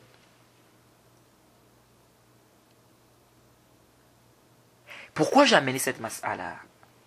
Parce qu'il y a des savants qui ont dit que le groupe de Muawiyah, ou bien ce qui s'est passé, c'était en guise de quoi? De combat contre les bourrotes. C'est-à-dire Ali ibn Abi Talib a combattu quoi? Les rebelles. Le groupe de Muawiyah faisait partie des groupes des rebelles. Et Cheikh al-Islam Ibn Taymiyyah, rahimahullah, il a fait le inkar de ça, il a réprimandé cette parole-là. Il dit, Lam yathbut, il dit, c'est pas venu dans les textes que le prophète d'abord a demandé à Ali ibn Abi Talib de combattre les gens qui vont le contredire. Il dit, ce qui était mieux même pour Ali ibn Abi Talib, c'est de ne pas combattre. Est-ce que vous voyez? Il dit, Ali ne devait pas combattre. Et il dit, ce qui nous montre cela, c'est que Ali ibn Abi Talib lui-même d'abord, après il a regretté. Pourquoi il a combattu les gens de Cham? Est-ce que vous voyez? Et Ibn Taymiyyah ajoute en disant, c'est venu dans le Sahih Bukhari, que le prophète Mohammed a dit, Inna ibn haza sayd, wa la'alla Allahu yuslih bihi, bayna ta'ifatayn min al-muslimin. Que le prophète a dit, parlant de Hassan ibn Ali, que ce jeune homme-là, peut-être à travers lui, Allah va faire quoi? Va réconcilier deux groupes de musulmans. Et le prophète ici a fait les éloges de qui? De Hassan ibn Ali. Et vous savez qu'après la mort de Ali ibn Abi Talib, c'est Hassan ibn Ali qui a pris le pouvoir. Et après, il a délaissé le pouvoir à Muawiyah. Et c'est là où les savants disent qu'il est permis de délaisser le pouvoir. Si le chef voit que ça peut apporter le fait de délaisser le pouvoir peut apporter une maslaha akbar, il peut le laisser. Yatanazzal. Alors, le Cheikh Hassan Temia, il dit, si réellement c'était wajib pour Ali ibn Abi Talib de combattre le groupe de Muawiyah, mais Hassan ibn Ali, lorsqu'il a pris le pouvoir, il ne devait pas délaisser le pouvoir. Il devait combattre toujours le groupe là. Mais le fait que le prophète fasse des éloges à Hassan ibn Ali, pourquoi le prophète a fait des éloges? Tout simplement à cause de l'acte qu'il a eu à faire. Quel est l'acte qu'il a eu à faire? Il a délaissé le pouvoir, il a donné ça à qui? Il a donné le pouvoir à Muawiyah, il a réconcilié quoi? Les musulmans. Et c'était l'année de la 40e année, qui ont dit l'année de réconciliation, l'année de paix. Est-ce que vous voyez? Donc ici, réellement, c'était obligatoire pour Ali ibn Abi Talib de combattre. Il devait ici, Hassan ibn Ali ne devait pas laisser le pouvoir, il devait combattre le groupe de Muawiyah. Est-ce que vous voyez? Même si le Cheikh Hassan Temia, il dit même si Ali ibn Abi Talib avait la vérité. Parce que le Cheikh Hassan Temia, il dit que c'est Ali qui était dans la vérité. Il dit, mais le mieux pour lui, c'était de délaisser le combat là. Il ne devait pas combattre les gens de Cham. Et cette parole-là, il y a beaucoup de paroles des savants. Cette parole d'Ibn Taymiyyah là, il y a beaucoup de débats des savants sur cette question. Mais alors que le prophète Mohammed était clair pour dire que le groupe de Muawiyah faisait partie des rebelles. Le prophète a dit, il a dit, qui va tuer Ammar? Fiatul Bariya. Le groupe des rebelles. Le groupe de quoi? Le groupe des rebelles. Vous voyez? Donc le prophète était clair ici pour dire cela, que c'est le groupe des rebelles. Donc venez dire ici que non, c'est pas comme ça, la parole d'Ibn Taymiyyah là, haza fihi nazar. Ça nécessite vraiment beaucoup de réflexion.